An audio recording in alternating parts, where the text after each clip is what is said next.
It is about the non-virtuous deeds and how it is related to three poisons, which are ignorance, hatred, and attachment. And it shows, the fourth point shows how, if which of the 10 non-virtuous deeds are connected with one of the three poisons, will one be born in the three lower realms. So I'll just read this and then it will become understandable. So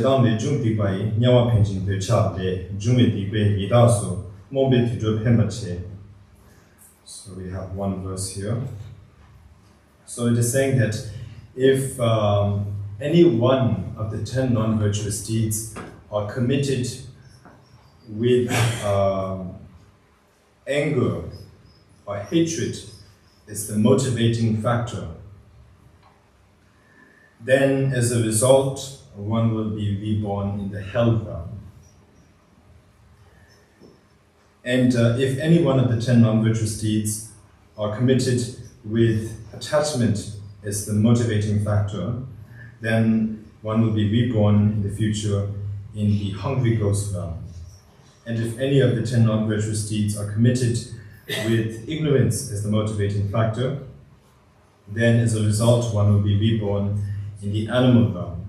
So it shows the connection between the 10 non-virtuous deeds and the three poisons, and how through that connection one is born in either any one of the hell, hungry ghost realm or the animal realm, which are collectively known as the three lower realms. There are generally 6 realms in samsara, or cyclic existence, 3 higher realms and 3 lower realms. And so the 3 higher realms are the heavenly realm, the demigod realm, and the human realm. And we belong to the human realm. Then the 3 lower realms are the hell, hungry ghost, and animal realm. Now for the 5th point. The 5th point is about showing how if a practitioner of the greater vehicle, or the Mahayana tradition, if a practitioner of the Mahayana tradition, if that practitioner's motivation is pure, even if the actions may seem to be negative on the outward appearance, it can be a good deed, actually, in reality. So for this we have the verse, Mambu Tendu Jiksepa, Kulong Nyomong Minchidang, Pembe Jewu Chevichi, Dibe Sungen Taude, Jewu Yong Gebayi. So what this means is that for the sake of many people, if one were to kill just one person,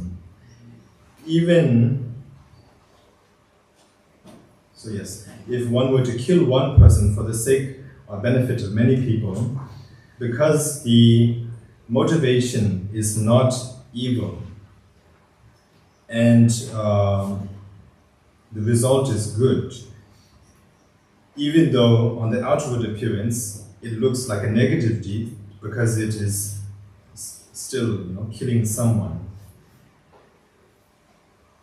in reality it is good because there is a good result coming from that good deed. And now this might sound a little bit confusing because now we have a part where it says that killing is good. So for this I will illustrate it further by a story from one of the Buddha's past lives, from the Jataka tales. This is quite a famous story. It is that in the past, in ancient India,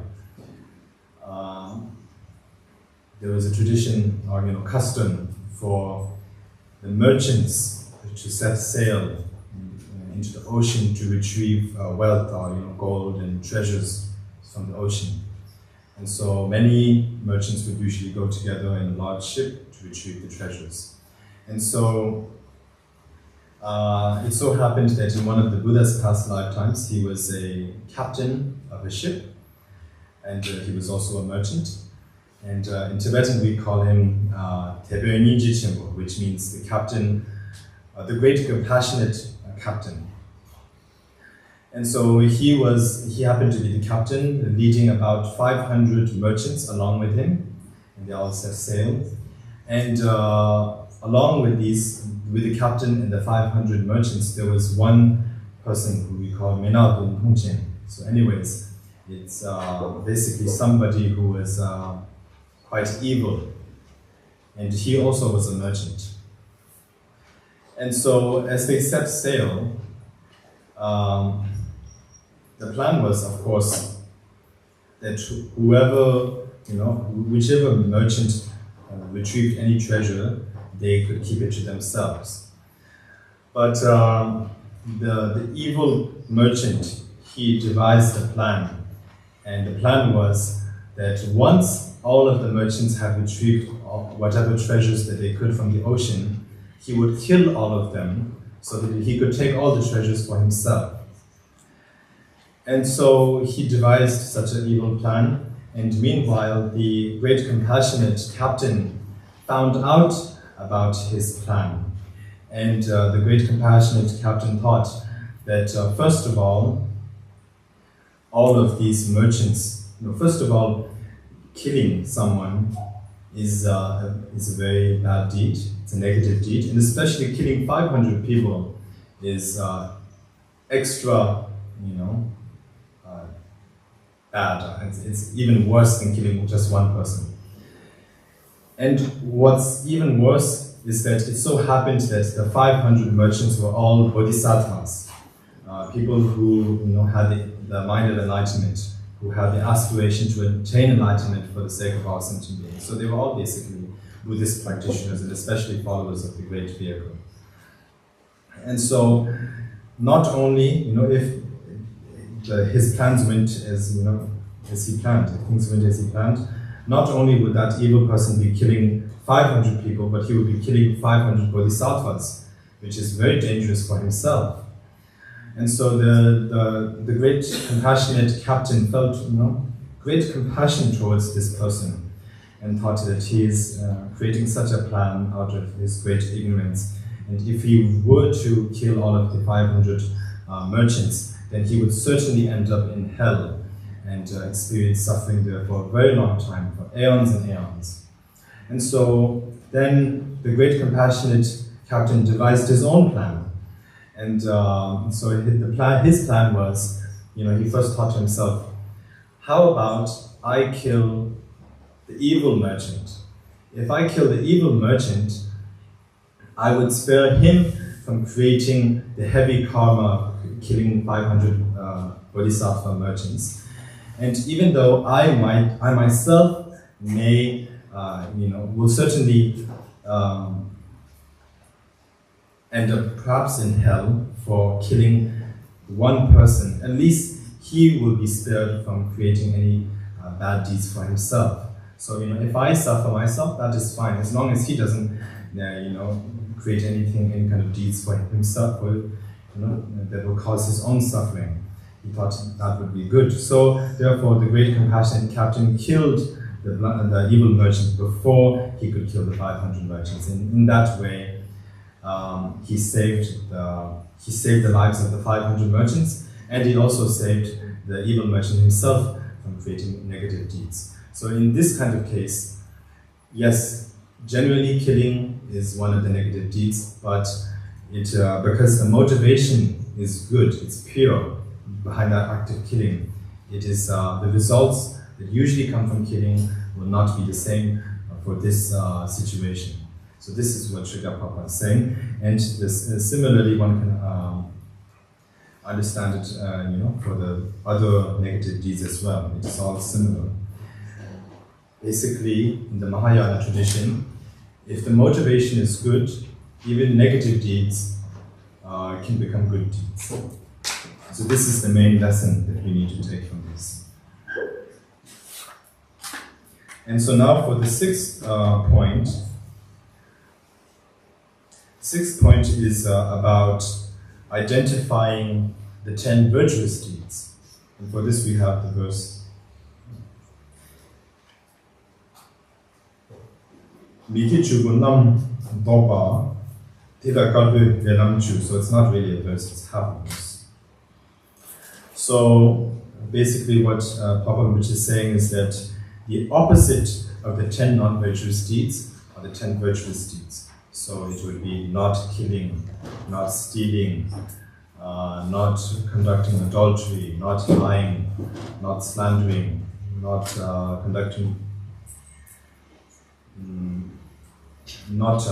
saying harsh words, not indulging in gossip, not harboring harmful thoughts, not harboring greedy thoughts, and not harboring wrong views. These 10 are the 10 virtuous deeds. It's basically the opposite of the 10 non-virtuous deeds. Now for the seventh point, it is identifying or presenting the results of the 10 virtuous deeds.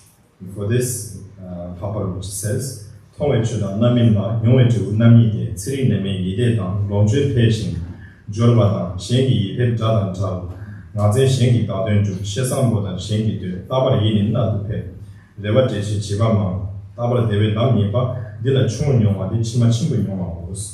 about 3 verses here. So it's similar, it's basically the opposite of what was said earlier. There are 2 types, or 2 ways that the results of the 10 virtuous deeds will ripen. The first is in a way that the results ripen in this very lifetime, and the second is that the results ripening in the future or subsequent lifetimes. And the result of not killing is that if one does not kill, if one abandons killing, one will have a long life, one will be free from sicknesses, and one's mind will be at peace. So a lot of this in a way answers many of the problems that we face. For people who do not live long, if you're wondering why did that person not live long, the answer is simple now. We know because we have made the connection between the cause and the result. So the reason why a person does not live long is because they killed someone in their past life.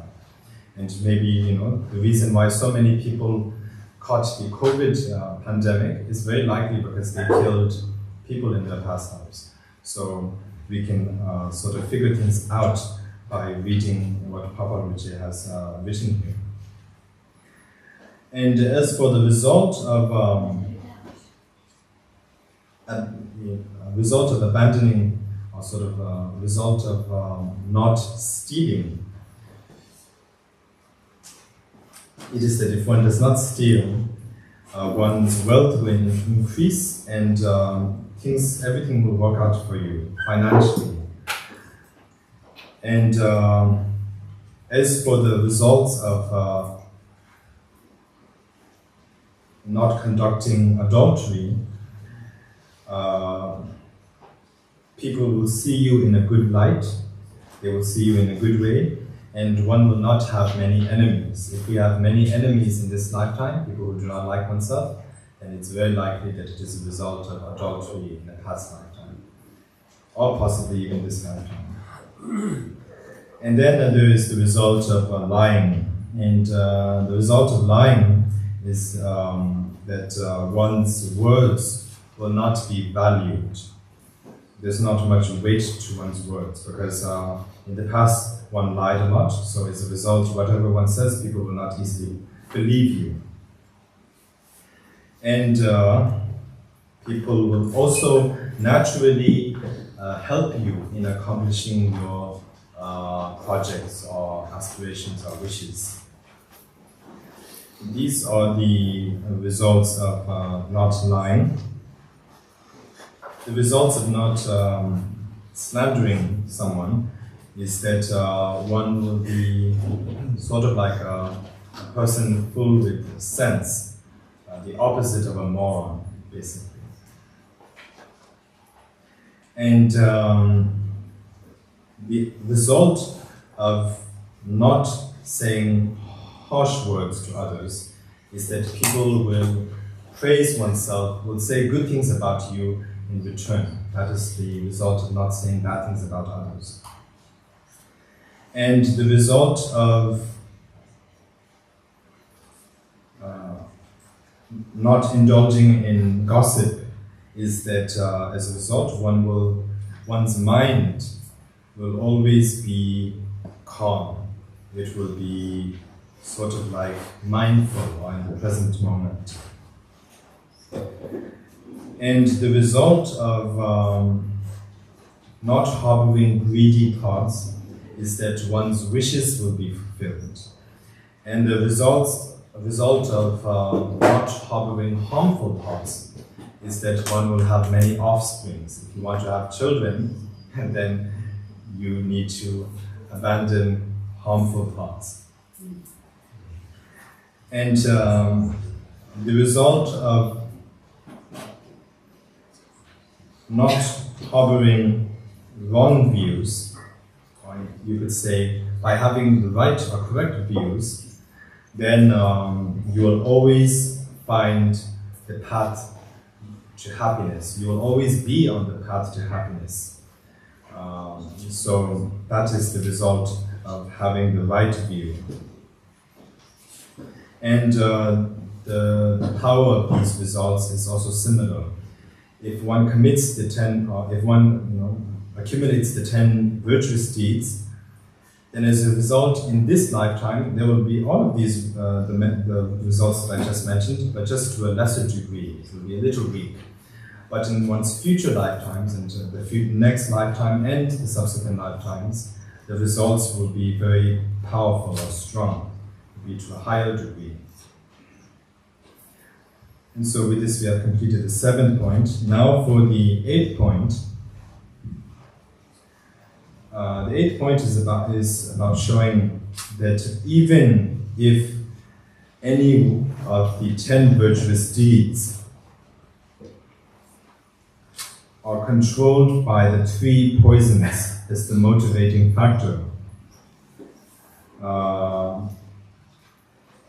as a result, one can still attain a good rebirth, a rebirth in the higher realms. And it also is about showing that for the practitioners of the Vajrayana, the secret mantra, which is a sublime and swift path to enlightenment,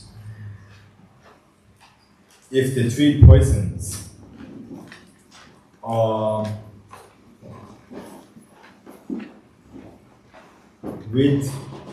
controlled with skillful means, then one can attain enlightenment, full enlightenment. So for this we have the verse.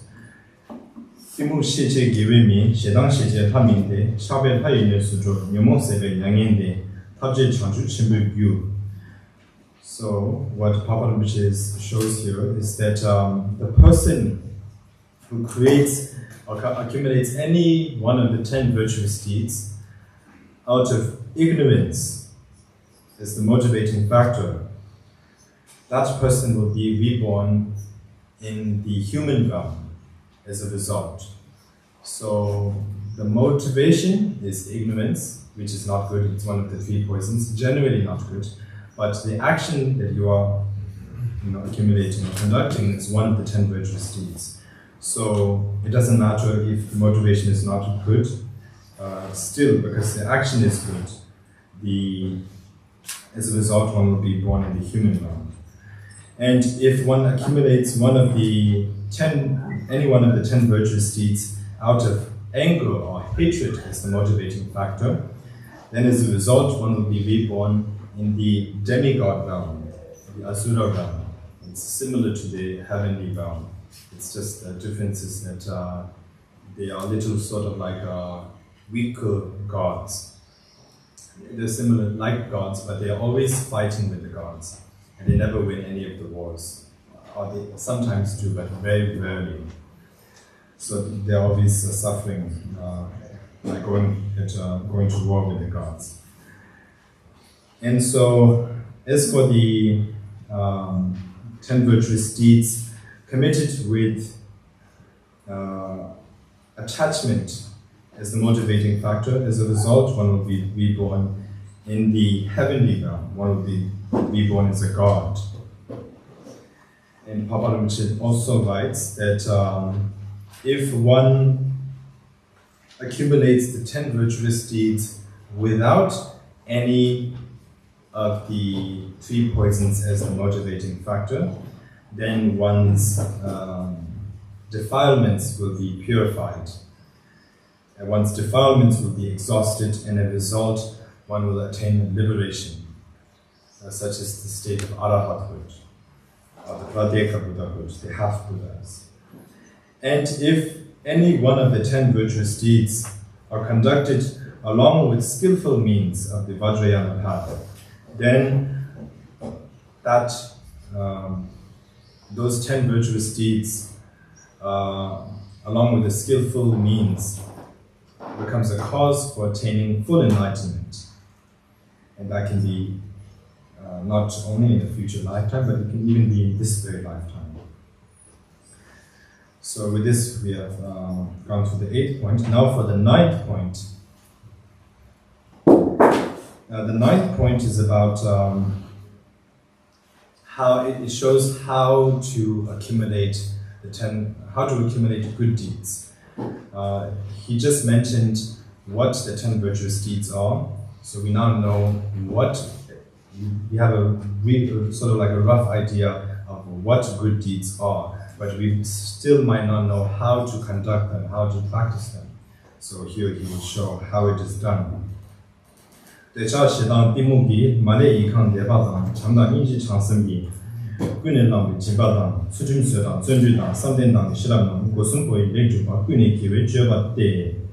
there's about 2 verses.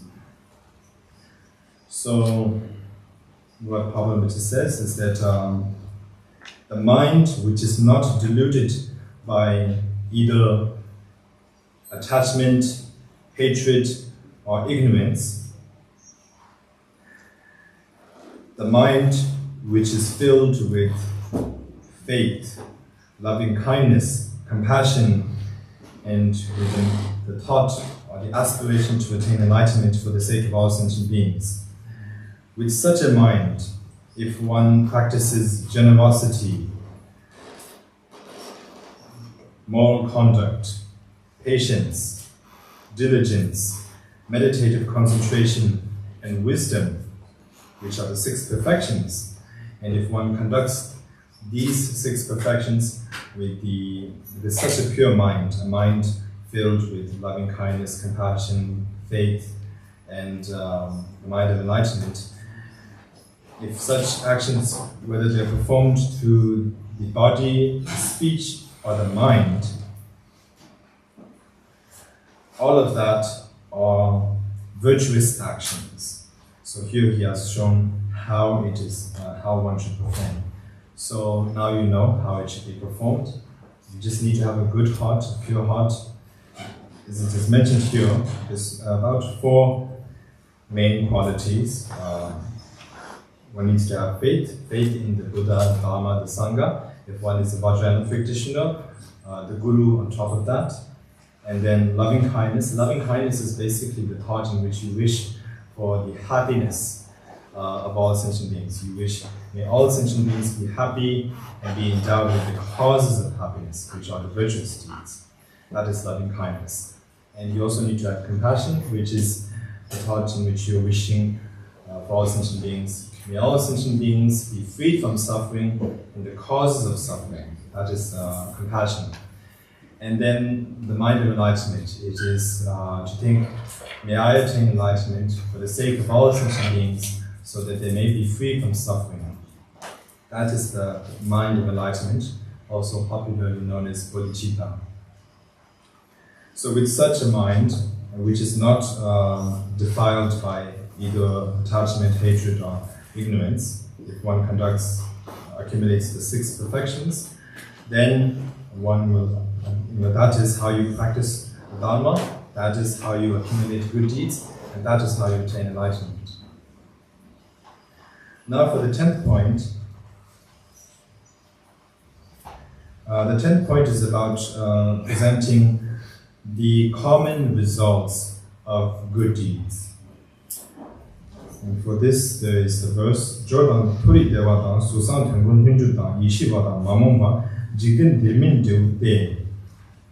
So what it means is, if one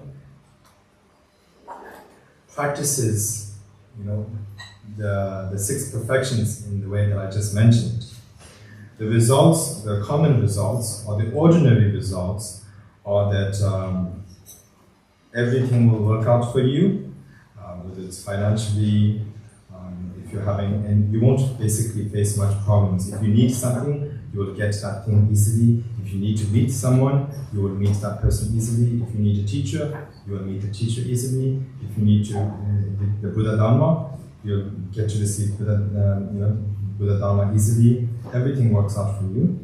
And also, one will be reborn in the higher realms, such as the heavenly realm and the human realm. The heavenly realm and the human realm are one of the best places to be reborn in samsara.